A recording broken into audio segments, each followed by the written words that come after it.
ఓం శ్రీ గురుభ్యో నమ. శ్రీ విశ్వావసు నామ సంవత్సర పంచాంగ శ్రవణం. శుక్లాంబరధరం విష్ణు శశివర్ణం చతుర్భుజం ప్రసన్నవదనము ధ్యాయేత్ సర్వవిఘ్నోపశాంతయే. ఆపదామపహర్తారం దాతారం సర్వసంపదాం లోకాభిరామం శ్రీరామం భూయో భూయో నమామ్యహం. ఈ పంచాంగ శ్రవణంలో మనకు ముఖ్యంగానండి అసలు ఈ పంచాంగం అనే పేరు ఎలా వచ్చిందంటే 5 అంగాలటండి. ఏదన్నా మనం పని చేసేటప్పుడు 5 ప్రధానంగా చూడాలటండి. ఏంటంటే అవి 1 తిథి, 2 వారం, 3 నక్షత్రం, 4 యోగం, 5 కరణం.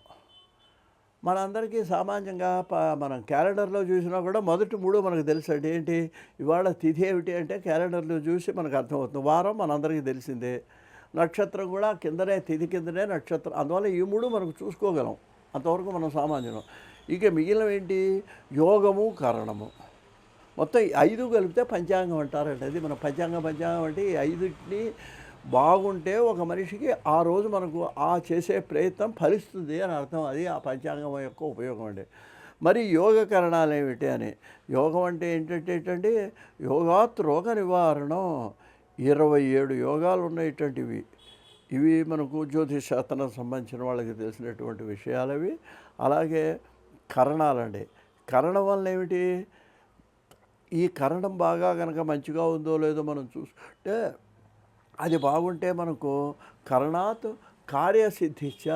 కరణం వల్ల ఏం జరుగుతుంది, కార్యసిద్ధి జరుగుతుంది. యోగం వల్లనేమో అనారోగ్యం లేకుండా చేస్తుంది, కరణం వల్ల అందుకని ఈ 2 కూడా ఇది మనం చూసుకునేది కాదు. ఇది పండితులు జ్యోతిష్శాస్త్రం చూసి ముహూర్తం పెట్టేటప్పుడు తిథివార నక్షత్రాలతో పాటు యోగము, కరణము కూడా బాగున్న చూసి మనకు సరిపడా పెడతారు. ఈ 5 విషయాలు ఉండటం వల్ల దీన్ని పంచాంగము అన్నారండి. మరి అయితే ఇక్కడ ఇంకా ముఖ్యంగా మనం గమనించాల్సింది ఏంటంటే మన నక్షత్రాన్ని బట్టి దాన్ని బట్టి వాళ్ళు ఏది మంచి ఏది చెడ్డ అని చెప్పేస్తారు. అసలు పంచాంగం చదివితే మీరు ఇప్పుడు పంచాంగ శ్రవణం చేస్తున్నాం, ఏమిటండి మాకు లాభం అని కొంచెం మీకు అనుమానం చాలామందికి రావచ్చండి. ఏదో గుడికి వెడుతున్నాం, ఉగాది కాబట్టి స్నానం చేసి అరగంట కూర్చొని లేకపోతే టీవీలోనో ఆ పంచాంగం వింటున్నాం కదా, అంతేనా? ఆ తర్వాత వాటిని గురించి మనం పట్టించుకుంటున్నామా? ఎంతో చాలామంది పట్టించుకోం. ఏంటి అసలు ఆ పంచాంగం వింటే ఏమిటో కూడా మనకు శ్లోకంలో పెద్దలు చెప్పారండి. శ్రీ కళ్యాణ గుణావహం రిపుహరం దుస్వప్న దోషావహం. ఈ పంచాంగ శ్రవణం చేస్తేనండి మంచి శుభం కలుగుతుందండి మనకు. ఆ రోజే కాదు, ఆ సంవత్సరం అంతా కూడా. రిపుహరం, శత్రువులు మనకు ఉండరు. అంటే ఏదో శత్రువులు నాశనం అయిపోతారు, చచ్చిపోతారని కాదు, అసలు శత్రువే మనకు ఉండదు. అంటే మనని అందరూ మిత్రభావంతో, అది అలా అర్థం చేసుకోవాలి మనం. రిపుహారం అంటే శత్రువుని చంపుతుంది పంచాంగం అని కాదు, శత్రువు లేకుండా చేస్తుంది, అందరూ మనతో మిత్రభావంతో ఉండేట్టుగా చేస్తుంది ఈ పంచాంగ శ్రవణం. తర్వాత ఏంటిట మనకి దుస్వప్న దోషావహం. చెడ్డ కళ్ళు ఏమన్నా ఉంటే అవి నశిస్తాయిటండి. గంగా స్నాన విశేష పుణ్యఫలదం. పంచాంగాన్ని వింటట్టు చూడండి ఎంత లాభం మనకి.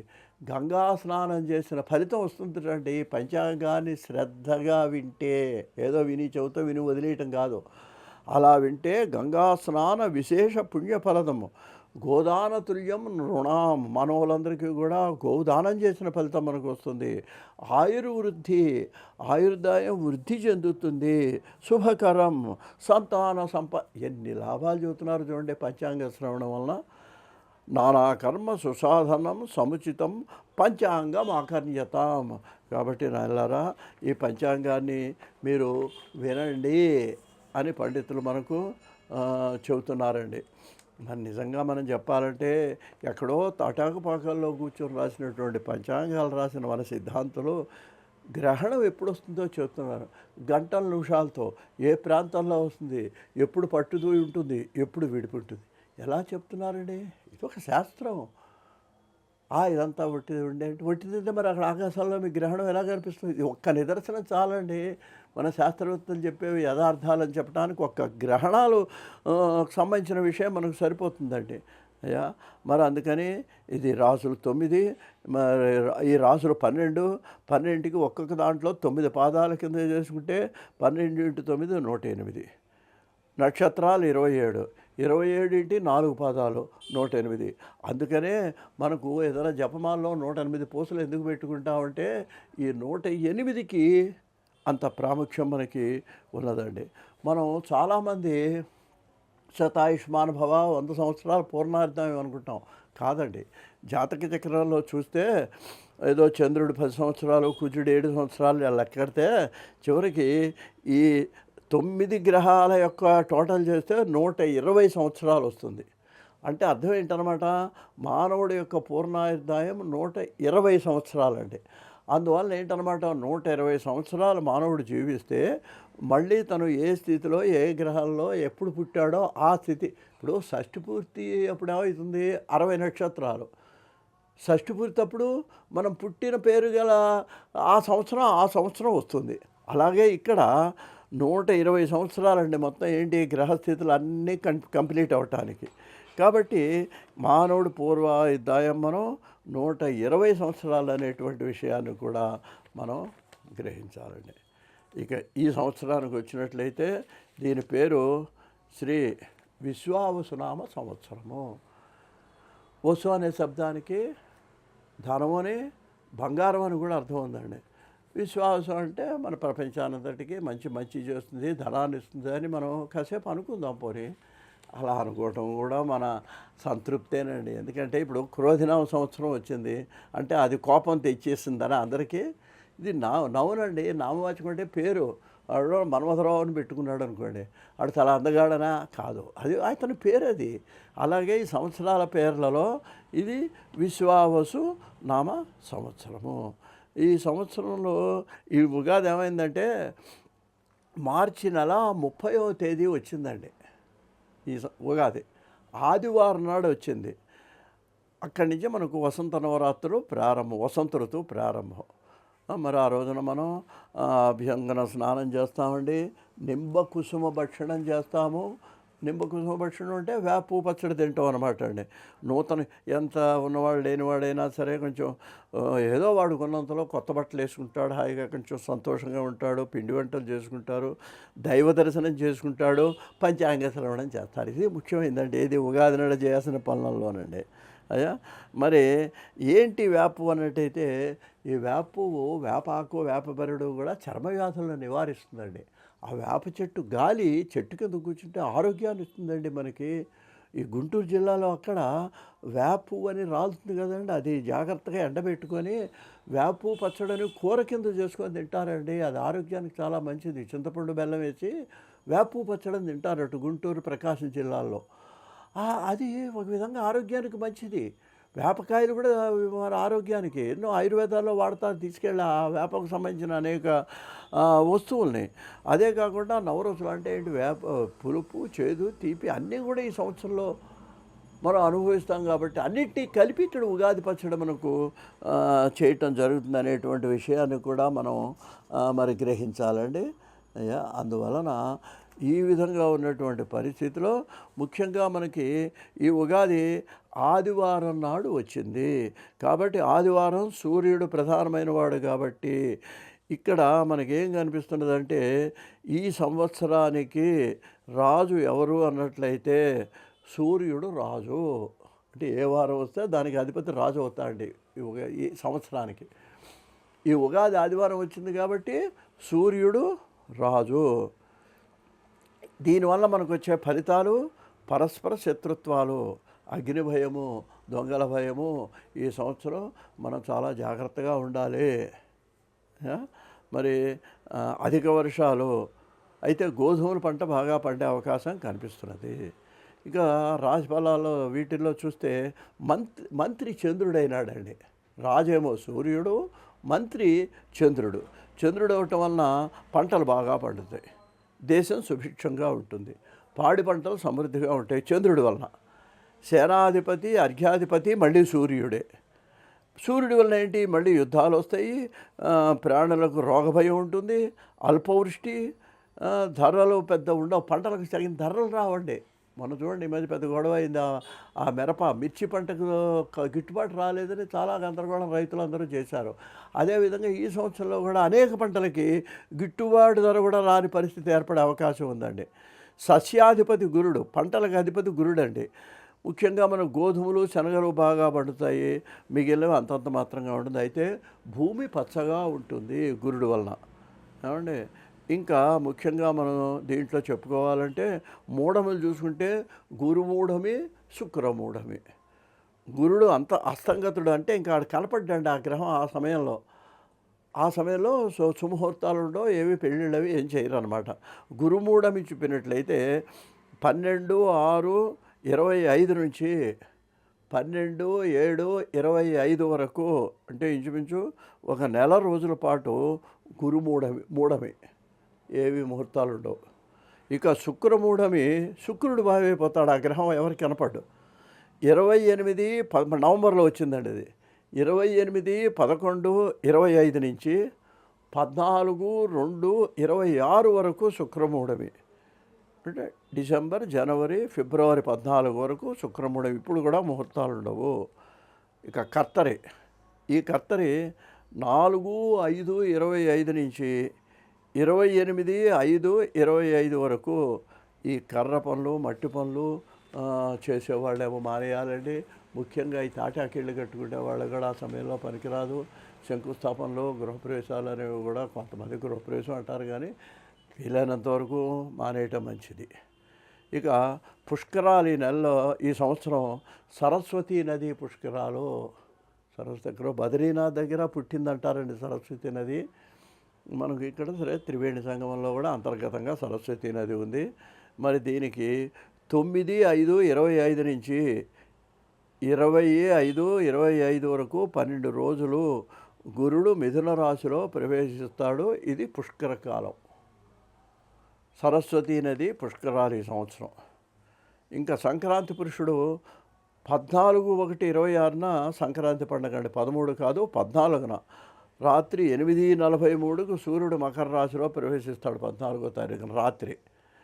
ఆయన పేరు మరి మంద, ఆయన పేరు. వాహనం వరాహం. కుంకుమ స్నానం చేత రాజులకు కొంచెం కష్టాలు ఇబ్బంది అవుతాయి. కస్తూరి గంధం చేత యుద్ధభయం ఉంది ఈ సంక్రాంతి పురుషుడు. రాగి పాత్రలో భుజిస్తాటండి ఆయన. దానివల్ల ఏమవుతుందంటే తామ్రనాశనం, రాగి ఎక్కువ ఖరీదు అవటం, అసలు అది కొంచెం ఇబ్బంది పడటం జరుగుతుంది రాగి వస్తువు. కత్తి ఆయుధంగా ధరించడం వలన యుద్ధ భయం మనకు కనిపిస్తున్నదండి ఈ సంవత్సరం. ఉత్తర దిక్కులో వెళ్ళటం వలన ఉత్తరాది రాష్ట్రాలకు కూడా కొంచెం నష్టం కనిపిస్తున్నది. ఇంకా గ్రహణాల విషయానికి వస్తే 7/9/25 ఆదివారం సంపూర్ణ చంద్రగ్రహణం. సెప్టెంబర్ 7వ తారీఖు 25 రాత్రి 9:56 నుంచి రాత్రి 1:20 వరకు మనకు సంపూర్ణ చంద్రగ్రహణము. కుంభరాశి వారు, శతభిష నక్షత్రం వాళ్ళు, పూర్వభాద్ర నక్షత్రం వాళ్ళు ఈ గ్రహణం చూడరాదు. రాత్రి భోజనం చేయరాదు. 7లోపే అన్ని పూజ 7 కూడా కాదండి, ఎప్పుడు మొదలు రాత్రి 9 కదా, 7లోపే మన భోజనాలు అవి పూర్తి చేసుకోవాలి. ఇంకా రెండవ గ్రహణం మార్చి 3వ తారీఖు 26వ సంవత్సరం మంగళవారం. అది పగల గ్రహణం అండి. మధ్యాహ్నం 3:19 నుంచి సాయంత్రం 6:46 వరకు కేతుగ్రస్త చంద్రగ్రహణం. ఇది సింహరాశి పుబ్బా నక్షత్రం వాళ్ళు చూడకూడదు అయ్యా, పగలిది కాబట్టి పగలు భోజనం చేయకూడదు. ఇది పగల గ్రహణం కాబట్టి పగలు భోజనం చేయకూడదు. గ్రహణానంతరం అంటే అర్థం ఏంటనమాట, గ్రహణం ఎప్పుడైపోతుంది 6:46, 7ంటికి స్నానం చేసుకొని అప్పుడు వంటలు చేసుకొని రాత్రికి భోజనాలు చేయాలి. ఆబ్దీకాలు కూడా గ్రహణానంతరమే చేయాలి అయ్యా. ఇంకా పాల ఉత్పత్తి తగ్గి పాల ధరలు ఇప్పుడే పెరుగుతున్నాయి. మళ్ళీ ఇంకా కూడా ఈ సంవత్సరం కూడా మళ్ళీ పాల ధరలు పెరిగే అవకాశం కనిపిస్తున్నది. పశువుల ధరలు కూడా పెరుగుతాయి. ప్రభుత్వాలు ఒడిదుడుకులకు ఇబ్బంది ఎదుర్కోవాల్సి వస్తుంది. ఆర్థిక పరిస్థితులు అనుకూలంగా అంత కనిపించడం లేదు. ప్రజల్లో అసంతృప్తి ఉంటుంది. పంటలు మాత్రం బాగా పండుతాయి. గుర్రాలు మొదలైన జంతువులకు కొంచెం కీడు కనిపించే పరిస్థితి కలుగుతున్నది. మొత్తం మీద ఏమాత్రం జాగ్రత్త లేకపోయినా సరే రోగబాధలు, అనారోగ్యాలు వచ్చేటువంటి అవకాశం కూడా మనకు కనిపిస్తున్నది. మనకు పండగల్లో చెప్పుకోవాలంటే డిసెంబర్ 30న మనకు ముక్కోటి ఏకాదశి పండుగ వస్తుంది. ఆ తర్వాత సంక్రాంతి పండుగ 14న వస్తున్నది. ఈ విధంగా మనకు విశ్వావసు సంవత్సరం జరుగుతుంది. ఇక మనకు రాశిఫలాలు కూడా నేను వివరించడానికి ప్రయత్నం చేస్తాను. 2025 సంవత్సరాల సంవత్సర ఫలితాల్లో భాగంగా రెండవది వృషభ రాశి అండి. ఈ రాశి వాళ్ళకి కృత్తిక 2, 3, 4 పాదాలు, రోహిణి 1, 2, 3, 4 పాదాలు, మృగశిర 1, 2 పాదాలు ఈ రాశిలోకి వస్తాయండి. ఈ సంవత్సరం ఈ రాశి వాళ్ళకి చూసినట్లయితే ఆదాయం 11 ఉంది, వ్యయం 5 ఉంది. కాబట్టి ఖర్చు కొంచెం తక్కువగానే ఉందండి. అదృష్టవంతులు. అయితే గౌరవం దగ్గరికి వచ్చేటప్పటికి రాజపూజ్యం 1 ఉంటే అవమానం 3 ఉంది. కొంచెం సంయమనం పాటిస్తే అలాగే రోజులు గడిచిపోతాయండి. ఏమో ఇబ్బంది ఏం లేదు. అయ్యా, ఈ రాశి స్త్రీ పురుషులకు ధన సంపదలన్నీ కూడా చక్కగా అభివృద్ధి చెందుతాయండి. అంటే వడ్డీలకి ఇదేంటి బ్యాంకుల్లో దాచుకోవటం వల్ల కానివ్వండి, వడ్డీల వల్ల కానీ, అలాగే పంటలు పండటం వల్ల కానివ్వండి, ఈ విధంగా మీకు వృద్ధి చెందేటువంటి పరిస్థితి. అంటే ఏంటి, ఒక్కోసారి అవసరం వస్తే డిపాజిట్ చేసిన దాని మీద కూడా అప్పు తెచ్చుకోవాల్సిన పరిస్థితి వస్తుందండి. అలా కాకుండా ఈ సంవత్సరం మీకు మీ యొక్క సంపద వృద్ధి చెందేటువంటి పరిస్థితి మీకు ఈ సంవత్సరం కనిపిస్తున్నది. అన్నిటికంటే ఏంటంటే మీకు గురుబలం బాగుందండి. అయ్యా, రాహుకేతువులు కూడా మీకు శుభగ్రహాలుగా ఉన్నారు. వాళ్ళు ఉన్న స్థానాలను బట్టి ఉంటుందండి అది. వాళ్ళు మామూలుగా రాహుకేతువులు అంటే మనం భయపడతాం. కానీ ఇక్కడ ఈ రాశి వాళ్ళకి వాళ్ళు శుభప్రదంగా శుభులై ఉండటం వల్ల ఏంటంటే మీ జీవితం ఈ సంవత్సరం సుఖమయంగా సాగుతుంది. ఇంకా ఒక్క మాటలో చెప్పాలన్నట్లయితే మీకు పట్టిందల్లా బంగారం అంటాం చూడండి ఒక సామెత, ఆ విధంగా మీకు అది మీకు సాగుతుందండి. అయ్యా, ఇంక మీకు సంసార జీవితంలో ఆనందోత్సాహాలు కలిగిస్తాయి. మనోనిశ్చయంతో కార్యసాధన చేస్తారు. అంటే దృఢ సంకల్పం అండి. ఇప్పుడు ఏంటంటే మనిషికి ఆశ్లేషణ మైండ్ ఉంటే అతను ఏ పని సాధించలేడండి. అదే వాడు భర్తృహారి అంటాడు, ఆరంభింపరు నీచ మానవులని. కొంతమంది అసలు పని మొదలెట్టట, రెండో రకంట మొదలెట్టి మధ్యలో ఆపేస్తారట, మన వల్ల ఎక్కడ అవుతుంది అని. ధీరులు ఏం చేస్తారంటే ఆటంకాలు వచ్చినా దాన్ని సాధిస్తారటండి. దానికి మనోనిశ్చయం ఉండాలి. అటువంటి మనోనిశ్చయం ఈ రాశి వాళ్ళకి మనకు కనిపిస్తున్నది ఈ సంవత్సరం. తప్పకుండా వాళ్ళు ఏ పని మొదలెడితే ఆ పని కార్యసాధన చేస్తారు. స్థిరాస్తి వృద్ధి చెందుతుంది. అంటే 2 ఎకరాలు ఉంటే ఇంకో ఎకరం పొలం కొంటారండి, స్థిరాస్తి. అయ్యా, తర్వాత పదవులు బహుమతులు కూడా ఈ సంవత్సరంలో మీరు పొందేటువంటి అవకాశం కనిపిస్తున్నది. విలువైన వస్తువులు కొంటారు. అధికారుల యొక్క అనుగ్రహం లభిస్తుంది. శత్రుజయం లభిస్తుంది. కోర్టు వ్యవహారాలు అనుకూలిస్తాయి. మీకు ఇంట్లో శుభకార్యాలు జరిగే అవకాశం ఉంది. మీరు మీ స్వయం శక్తితో, మీ యొక్క శక్తి సామర్థ్యాలతో మీరు కార్యసాధన చేస్తారండి. ఏమంటే గతంలోని ఏదైనా కొంచెం మీకు కొంచెం ఒళ్ళు నలతగా ఉండే అనారోగ్యాలు ఏమైనా గతంలో ఉన్నట్లయితే ఈ రాశి వాళ్ళకి ఇప్పుడు అవి తొలగిపోయి మీకు ఆ అనారోగ్యాలు కూడా నివారణ అవుతాయి, ఆరోగ్యంగా ఉంటారు. ఏప్రిల్ నెలలో చూసినట్లయితే వృత్తి ఉద్యోగాల్లో కొంచెం రాణింపు వస్తుంది. అయ్యా, ఆకస్మిక ప్రయాణాలు ఉన్నాయి. మే నెలలో తగాదాలకు కొంచెం దూరంగా ఉండటం మంచిది. ఎందుకంటే ఒకసారి అనుకోకుండా కూడా తగాదాలు వస్తాయండి. అందువల్ల వాటికి కొంచెం దూరంగా ఉండటం మంచిది. మే నెలలో మరి జూలైలోకి వచ్చేటప్పటికి మనోల్లాసము, కీర్తి ప్రతిష్టలు. జూలై బాగుందండి. సెప్టెంబర్లో శుభకార్యాలు జరిగే అవకాశం ఉంది. అధికారంలో మీకు గౌరవం కూడా లభిస్తుంది. ఏదో ప్రైజులు అవి ఇస్తుంటారు చూడండి, సర్టిఫికెట్లు అవి, ఆ విధంగా ఇవ్వటం జరుగుతుందండి. అక్టోబర్లో ఆరోగ్య లోపము, కొంచెం చెడ్డమైన స్నేహితులతో, దుర్జనులతో సాంగత్యం దూరంగా ఉండాలి. మొత్తం మీద ఈ సంవత్సరం ఏ పని తలపెట్టినా పూర్తి చేస్తారు. జీవితం ఆనందదాయకంగా సాగుతుంది. విడిపోయిన భార్యాభర్తలు ఈ సంవత్సరం కలిసే అవకాశం ఉంది, కొంచెం ప్రయత్నం చేస్తే. అదృష్ట సంఖ్య 1, 2, 5, 9. మరి అదృష్ట వారాలు సోమ, బుధ, శుక్రవారాలు అదృష్టమైనటువంటి వారాలుగా మనం చెప్పుకోవచ్చు. స్వస్తి.